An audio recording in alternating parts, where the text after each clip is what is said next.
Kahapon nga po ay ating tinalakay ang ginawang kautusan ng Korte Suprema na nagtatakda po ng April 1, 2025 sa Baguio po gaganapin yung oral argument sa isinampa nating kaso, yung petition for certiorari and prohibition laban po dito sa anomalous, illegal, immoral, criminal, and unconstitutional 2025 budget.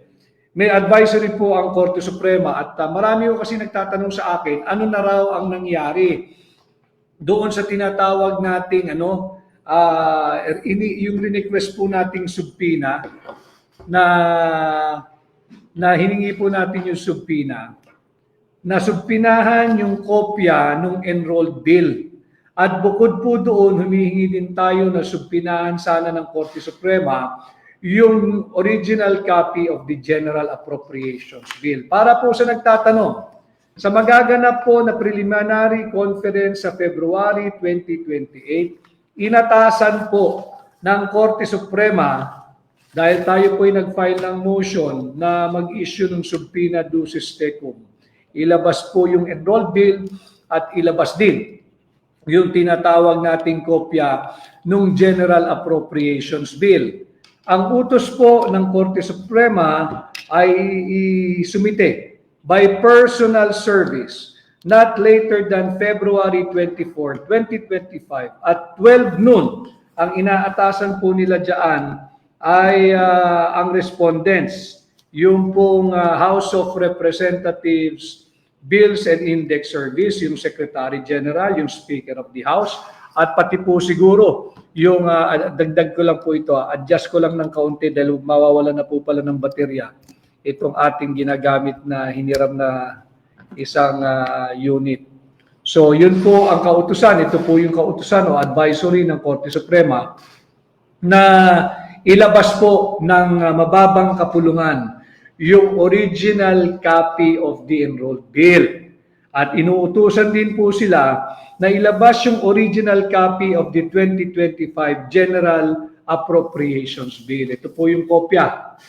Baka hindi malinaw, pakita ko lang ho. Dahil dito sa ating pahina, totoong impormasyon lamang. Totoo at makabuluhang impormasyon po ang inyong mapupulot dito sa ating pahina.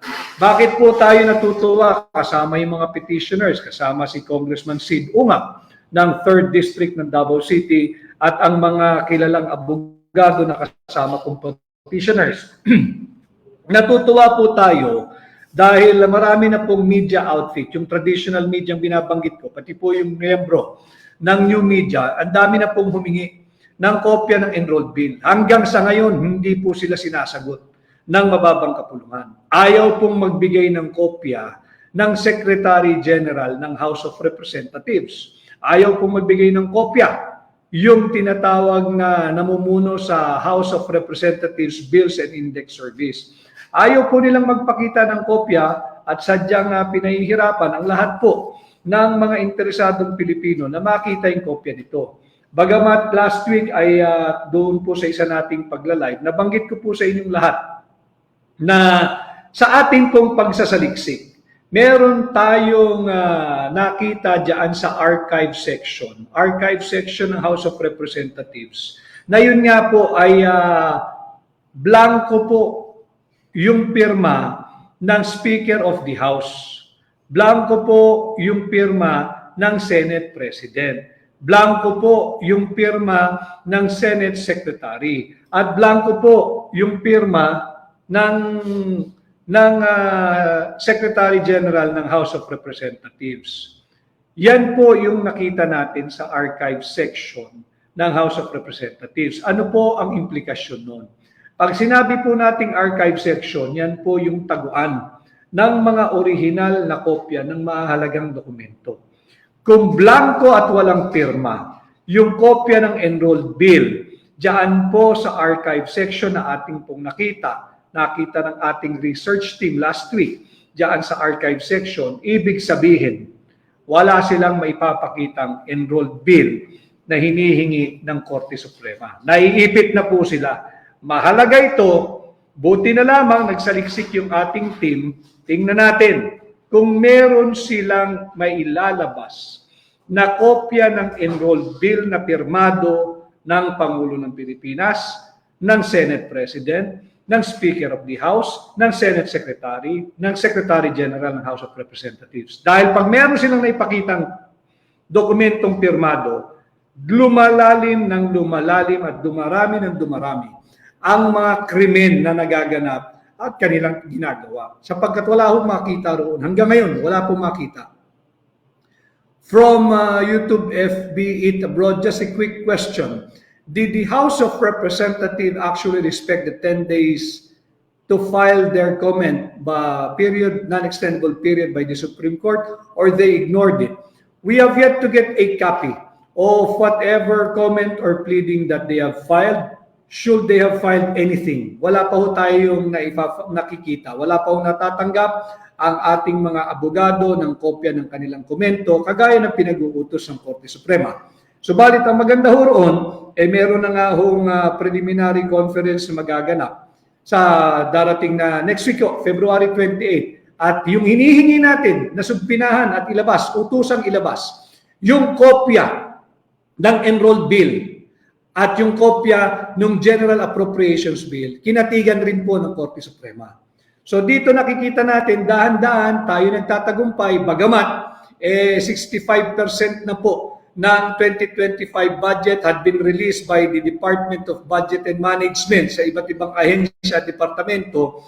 Tinutuloy po natin ito para sa sambayan ng Pilipino.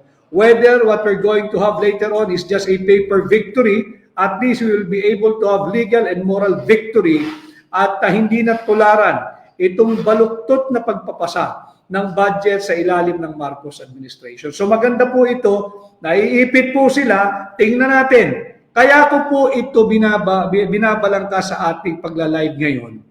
Fair warning. Fair warning sa lahat ng matitino at mabubuting empleyado ng mababang kapulungan. Fair warning sa inyong lahat dyan na matitino at mabubuting loob na empleyado ng House of Representatives, ng Committee on Appropriations, pati na ng Committee on Finance ng Senado. Huwag po kayong magpapagamit. Huwag po kayong magpapabudol. Huwag kayong susunod sa illegal na kautusan ng kahit na sino pang higher-ups. Huwag po kayong papayag, maiipit po kayo. Ipit na po ito. Wala silang maipakitang kopya ng enrolled bill. Wala.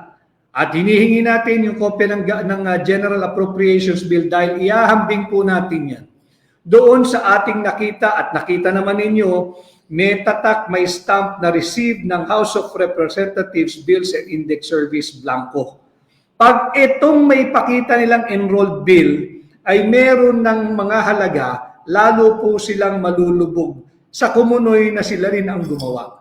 Kaya yung mga kababayan natin na nagtatrabaho sa mababang kapulungan, dyan sa Senado, huwag po kayong magpapagamit, huwag kayong susunod sa illegal na kautusan ng higher-ups, ilalaglag kayo niyan.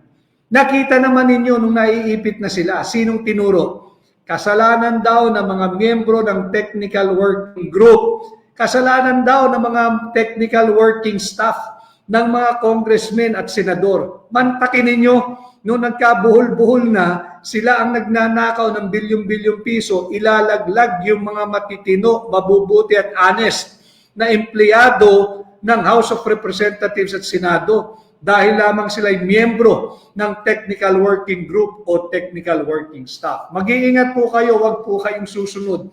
Ito po ay kautusan na, pinapakita ko po sa inyo. Ito po ay kautusan ng Korte Suprema.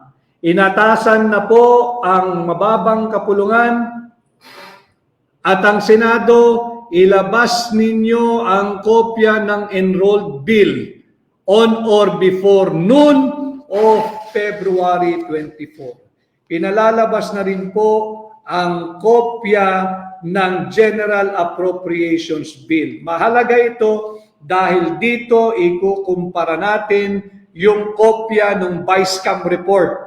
Yung Vice-Cam report na ratified, approved, signed, and filed before the House of Representatives Bills and Index Service na nagpapakita at naipakita natin panay blanco. 28 items blanco, nagkakahalagang higit kumulang ay 241 billion pesos. At speaking of yung tamang pagpapasa ng budget, sagutin ko lamang po ito kay Edward Simbulan.